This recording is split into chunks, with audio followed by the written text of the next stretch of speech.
Rihanna, former musician, full-time makeup lady, lingerie saleswoman, and mother. I'm gonna rank her albums.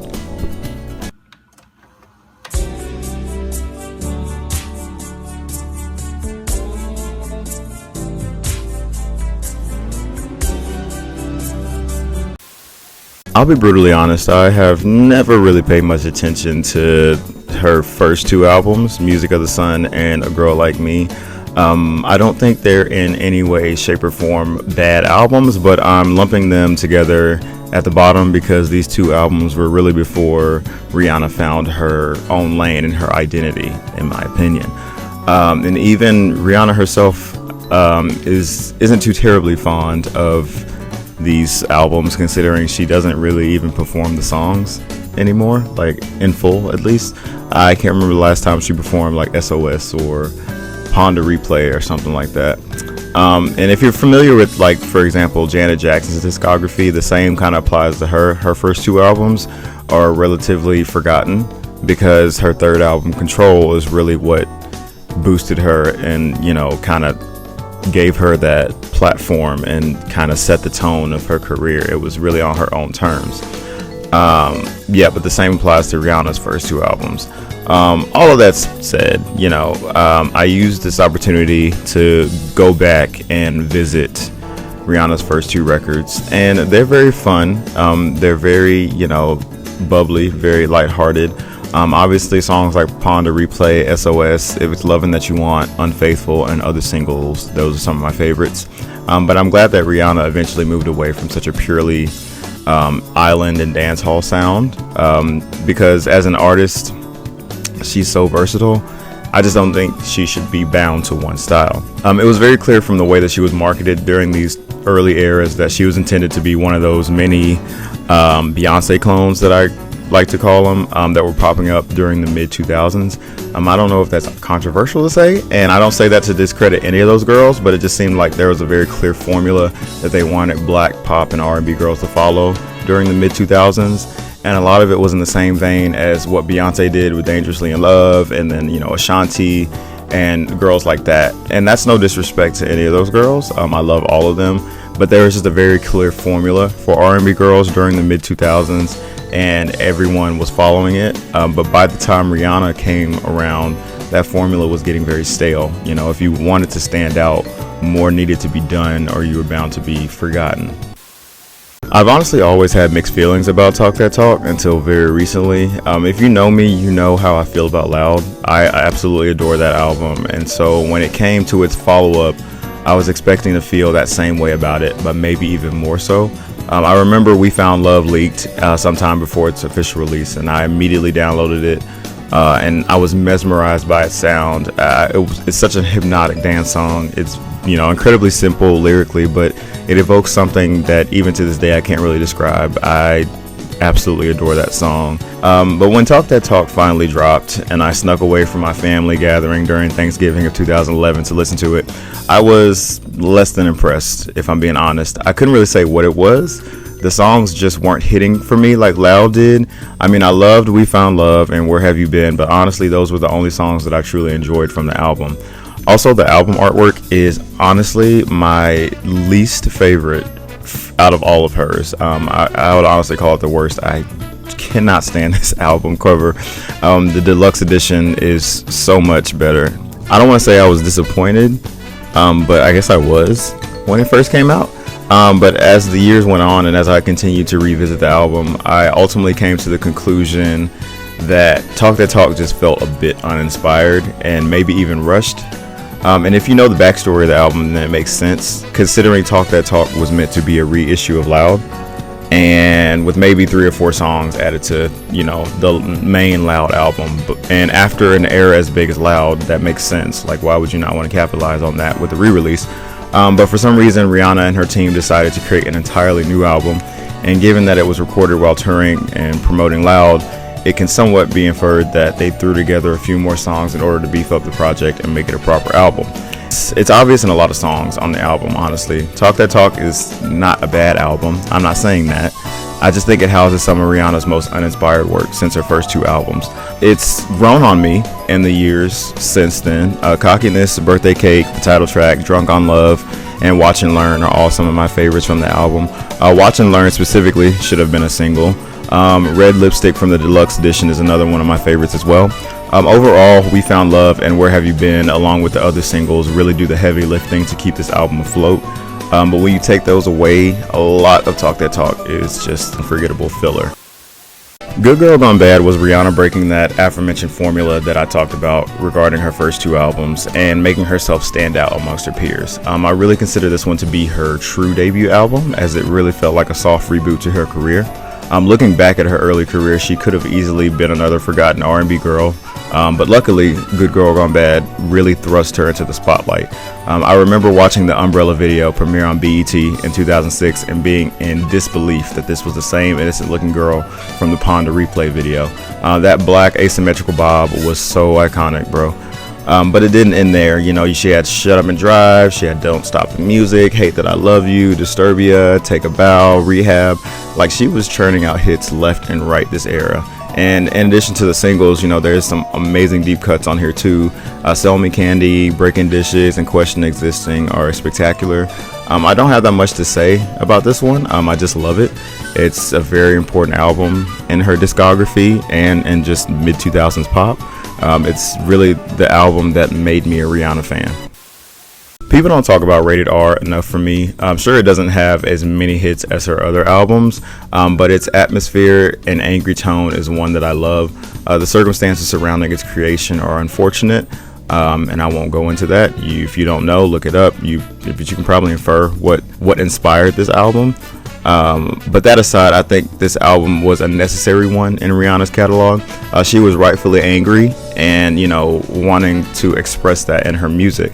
Even setting aside the tone of Rated R, you have an album that is arguably some of the most experimental avant-garde sounds that Rihanna has ever done in her career.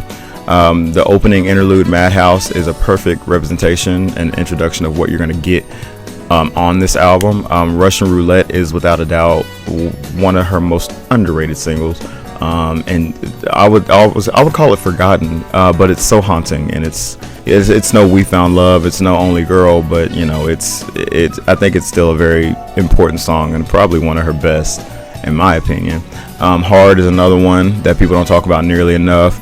Rockstar 101, Stupid in Love, Rude Boy, Te Amo. Firebomb and Cold Case Love are two of they're both in my top 10 Rihanna songs of all time. This album really just doesn't give you a chance to breathe, but in a good way. It's always emotionally on the emotionally heavy side. Like there is no like time to breathe on this album. It's always boom boom boom in your face, you know, anger, rage, like I don't care, just darkness, and I love it so much for that. The most lighthearted you're gonna get on the album is Rude Boy, and I'm convinced they just put that on the album to kind of lighten things up. But yeah, I don't want to say too much because I do want to give this album its own proper video in the future, but I strongly encourage you to revisit this one if you didn't like it, or you haven't listened to it before, or you haven't listened to it in a while. Falling between two big eras like Good Girl Gone Bad and Loud, I get that it's easy for this album to be overlooked, but it's still a very important part of her catalog, and it holds some of her best work. If you've seen my albums video, you already know how I feel about Loud. I use that one as an example of what I view to be a perfect pop era. Successful singles, cohesive image and theme, a decent length, a decent amount of promo, the whole thing. You know, this was the first pop era that I vividly remember experiencing every single beat and moment of. Everything from Only Girl in the World dropping as the lead single, to the album release, to the S&M video dropping and it being impossible to watch because it was age restricted on YouTube and the TV channels refused to play it, which in hindsight I don't understand why this video was age restricted, considering it's fairly tame compared to what we have nowadays. But anyways, I remember the S&M remix dropping and being blown away that Rihanna and the legend Britney Spears had a song together.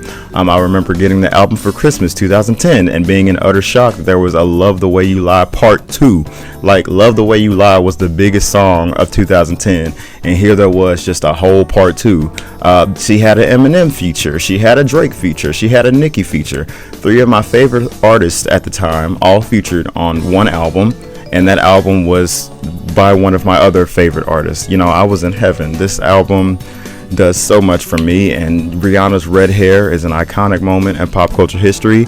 I love it. It's bright, it's fun, it fit the era so perfectly. The album cover is spectacular. I'm just beyond obsessed with this album. I can't give it enough love and praise. It would honestly be a skipless album for me had it not been for Complicated. I'm sorry, Complicated stands, but I don't like Complicated. I've tried, but I can't get with it. I see a lot of people give praise to the Teenage Dream era by Katy Perry, you know, which was running at roughly the same time. And, you know, Teenage Dream was another quintessential perfect pop era. Like, that is without a doubt. But nobody brings up Loud, and I feel like, you know, Loud is another perfect pop era that people don't talk about nearly enough. And there was a bit of a slump as far as hits go, you know, from Rated R era. Like, Rude Boy was the only big hit from that album, but Loud put all doubt that may have, you know, been put in Rihanna to rest. Only Girl, What's My Name, and S&M were literally everywhere. She came out of the gate swinging with the Loud era. I've given this album so much, and it's only number 3 on this list, but I'm sorry, this is just a very special album to me. I just love Loud so much. Unapologetic is just an all-around special album to me. I adore this era of Rihanna's career so much, and witnessing it in real time was just awesome. I just remember Rihanna being in her It Girl era. The best thing about this era and album is just how much Rihanna just did not give an F about anything or anybody. She just did not care, you know, like, she was that girl and you couldn't tell her otherwise. You know, she did not care, and I loved it. You know, I don't want to say too much about this one either, because I want to give it its own video, just like Rated R. But I will say that Unapologetic is just an all-around great album that really had a taste of everything while still somehow being cohesive. Looking back at it, it really took the best parts of Rated R, Loud, and Talk That Talk and put it all into one album. That's the best way that I can describe it. You know, you have ballads like Diamonds and Say and What Now, and then you had the trap bangers like Pour It Up, Fresh Off the Runway, and Jump. Then you had the EDM pop songs like Right Now and Lost in Paradise, and then you had the R&B songs with Love Song and, you know, Get It Over With, Nobody's Business, and not to mention, you know, Love Without Tragedy and Mother Mary is probably, I would say, top 5 favorite Rihanna songs. I absolutely adore that song. Like, there is something very special about that song. I feel like it's an almost objective fact at this point that Anti is Rihanna's best body of work. There's just a maturity and self-assuredness with this album that you just don't get with her prior albums. And it was the first Rihanna album that she made the world wait for. You know, prior to Anti, Rihanna albums were like birthdays and Christmas. You knew one was coming every year. And while it never dampened the hype for me as a mega fan, you know, for the general public, it can really lessen the hype for a new project if you continue to drop this up at such a rapid pace. I'm a firm believer in, you know, letting the world miss you as an artist, because it'll make your next release that much more impactful and more satisfying. Anti was definitely worth the wait. From the outset, it was clear that she was coming with something way different thematically and sonically that she ever given us thus far. I covered this in my Prelude to Anti video, so please consider checking that out if you love Rihanna. But even with the singles that didn't make the album, like 4 or 5 Seconds and Bitch Better Have My Money and American Oxygen, Rihanna was giving the world something from her that she hadn't given before. Like, there was just a very distinct tone and vibe that I felt with everything that kind of came from this album and its promotional material and just, you know, Rihanna's vibe herself. It was far more mature and mysterious, and I loved it. Now, admittedly, when Work came out, I wasn't the biggest fan of it, but it's stupidly catchy, and I mean, I love it now. But it didn't make me any less excited for the album, so when the album finally dropped, you know, I was like, okay, you know, I really enjoyed it. I love Consideration. I would say Considerations is definitely up there, one of my favorites. James Joint is not long enough. I am addicted to that song. I have to listen to it like 5 times consecutively just to get my fill. Kiss It Better is legendary. It deserved to do far better on the charts. Woo is criminally underrated, and Twitter will try to convince you that it's a bad song, but it's not. Woo is amazing. I love it. Sex With Me should have been a single. I know it's on the deluxe and I'm going out of order, but I adore that song too. Needed Me, love it. Same Old Mistakes, love it. Yeah, I Said It, love it. Love on the Brain. I actually did not like Love on the Brain when it first came out. But it grew on me, and now I can't stop listening to it. But no, Anti is just, it feels like it was on a different level. It feels like Anti was the start of a different act of Rihanna's career. Wait, I'm excited to see what she's going to give whenever she decides to come back to music. It just felt wrong not to put Anti at the top of this list, because it's just that great of an album, and it's objectively a level above everything else that Rihanna has done. You know, truly one of the best albums, the best album from her discography, hands down. Hello everyone, thank you so much for watching, and thank you so much for your love and your support.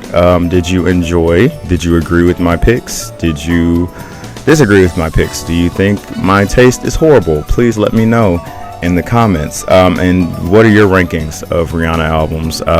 Give me some feedback, give me some love. Thank you so much. Please be sure to like and subscribe if you enjoyed this content, and check out some of my other albums ranked videos. I've done Beyonce and I've done Ariana Grande. And also, you know, send me some artists that you would like to see me rank their albums. I have some ideas in my head, but you know, yeah, who do you want to see me do next as far as, you know, ranking albums? Yeah, but again, thank you so much for watching, and I will see you in the next video. My name is Wayne, and I love you all.